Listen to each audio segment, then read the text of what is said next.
I'm gonna probably get in trouble in a little bit. I might bounce on the sofa or something. So this is Many Shades of Greg Ayres. Yeah, it's funny. This is just a spotlight panel. That's the cool thing. I don't have to do anything specific in this panel. I don't have to answer, I don't have to just talk about voice acting. I can talk about my crazy hair, or why I live on an island, or what I'm going to play at the rave tonight, or dance. I'm sorry, it's not a rave.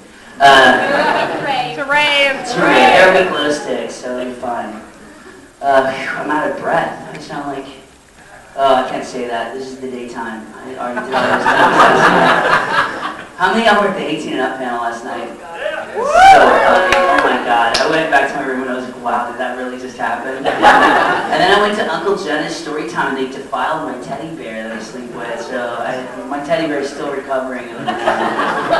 He's been tucked into bed. He's got a little bottle of Crown Oil next to him in case he starts to remember anything from last night. So let's see. Okay, I'll start with the introductions. This is easy. My name is Greg Ayres. I sometimes channel the spirit of Amy Winehouse. I'm a voice actor for a lot of different people. The former ADV, which I'm happy to say is now there's another company that formed there called Seraphim Digital, and I'm doing some new shows for them, and I'll talk about those a little bit later. Funimation Entertainment, no longer a division of the Navarre Corporation. Okratron 5000, which is Chris Sabat, who's invisible, obviously, because I'm pointing at him. Chris Sabat studio in Dallas, where I did music for a bunch of voices for a bunch of video games. I'm very ADD, by the way, just so you know. And some other stuff and junk. I've done some writing. I've done some adaptive screenwriting for shows like Gantz and Gravion, which is crazy. I think I've decided I don't want to be that kind of a writer.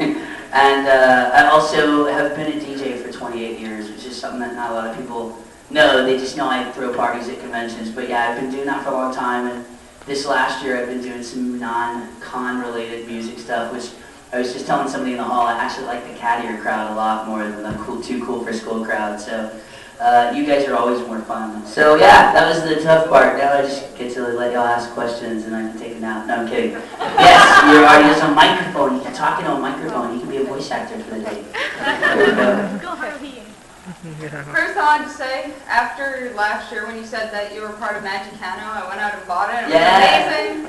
It's a fun show. But I was kind of Rooster Boy. kind of disappointed in the end.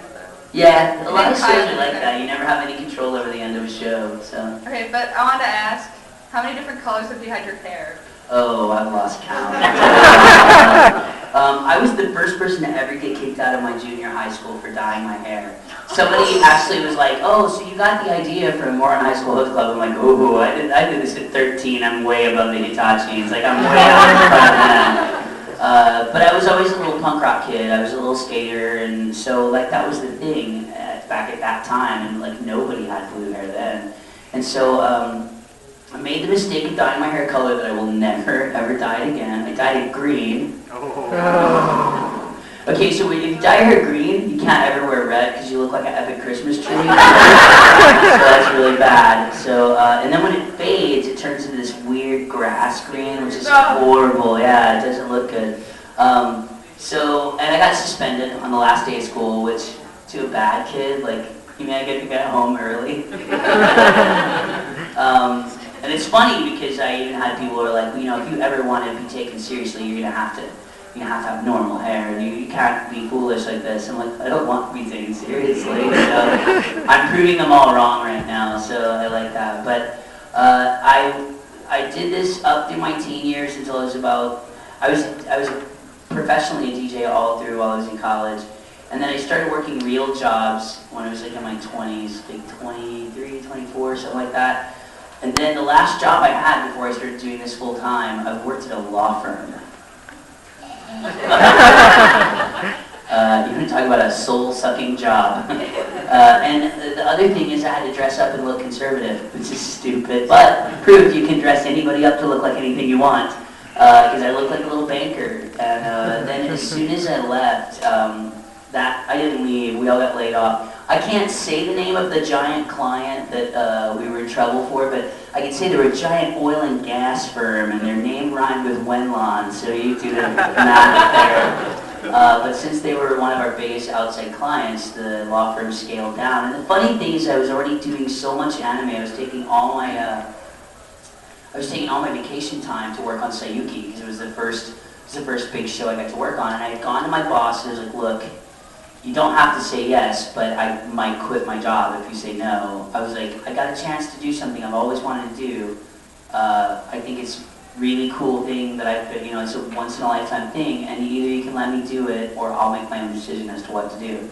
And she's like, okay, but just this one show.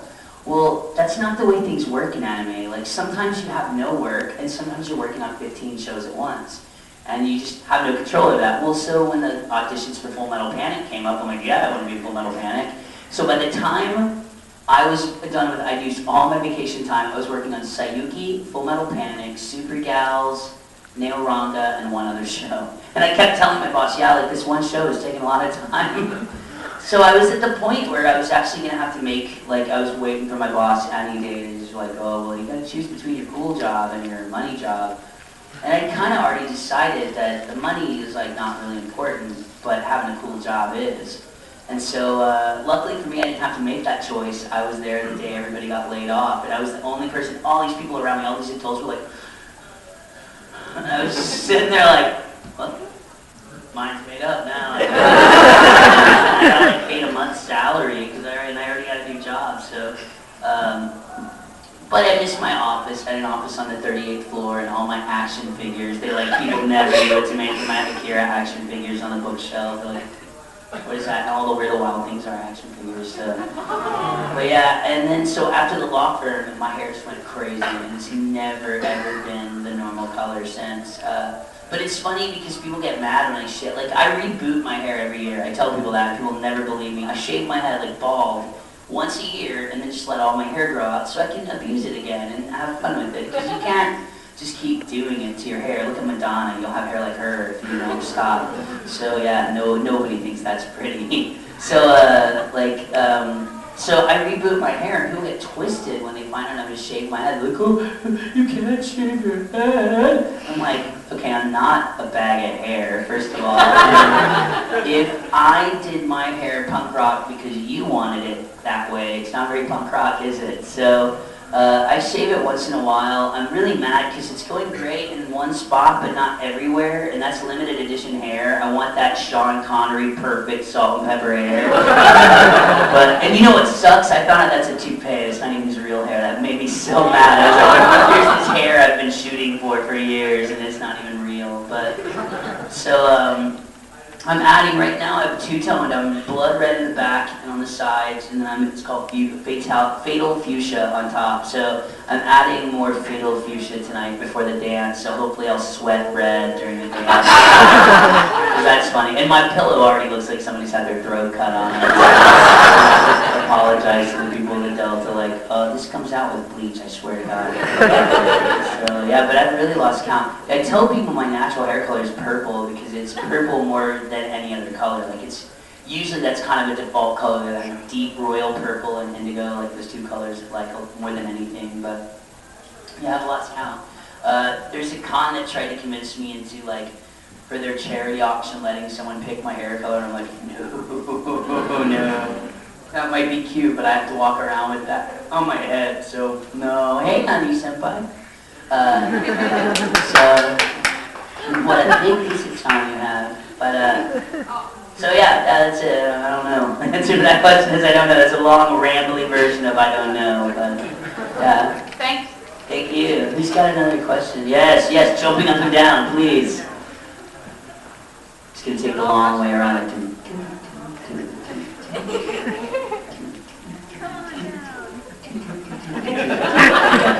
There you go.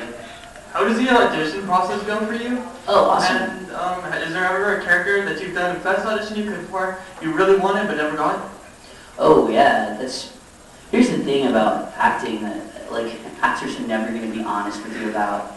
Part of this job is not getting jobs. Part of the whole process is being okay with being turned down. And part of being an actor, no matter what some cheesy actor will let you believe, is really not having an ego to doing what you do. Of course, every role you audition for, you think you're perfect for it, because it's you, and you have no, like, gauge on that. You're like, yeah, I'm perfect for the romantic lead, even though I'm like a mess in real life. You have to trust the people you work for, and even sometimes, because there are times when people cast shows totally based on who they want to sleep with or who their friends are or whatever, and that does happen. It happens in every field that you could ever go into, in business and politics and everything. But in general, you have to trust the people you work with to cast a show based on who's best for the role. There's an actor who I hate working with, who, it's not who you think it is either, who is perfect for certain roles. He has a voice that is the only voice for that certain type of role. And even if I was a director, as much as this person gives me gas, that person would always play that type of character because they're the perfect person for that role. So part of the whole process is loving an audition, thinking you did your best, and absolutely getting shot down. That being said, the audition process is different everywhere. If you work in California, New York, or Vancouver, you have to have an agent. You won't even get an audition without an agent. You have to have an agent that does voice work too. I'm lucky that I live in Texas. It's a right-to-work state. I know that sounds funny. How many people say they think they're lucky to live in Texas? But for anime goes, it's a right-to-work state. We're not required to be a member of any union or any thing like that. I don't have to have an agent. I can be my own free agent, go to people and say, look, this is what I can do. If you have a part that's appropriate for me, let me know. And then the way auditions go at Funimation, you're called in for a general audition. Let's say, hey, we're having auditions for this show. It's called Dance in the Vampire Bund. And I use Bund for a very specific reason. If you don't know about the show, I'll talk about it later. It's a really super controversial show. So there's some shows that you'll be warned about ahead of time. This show contains graphic sexual content, graphic violence, whatever. If you have a problem with this, maybe this is not the right show for you, and we'll totally understand if you don't want to work on it. If that's still a green light, and you want to keep forging ahead for work, which most actors love working, so you keep flipping through and it's a book.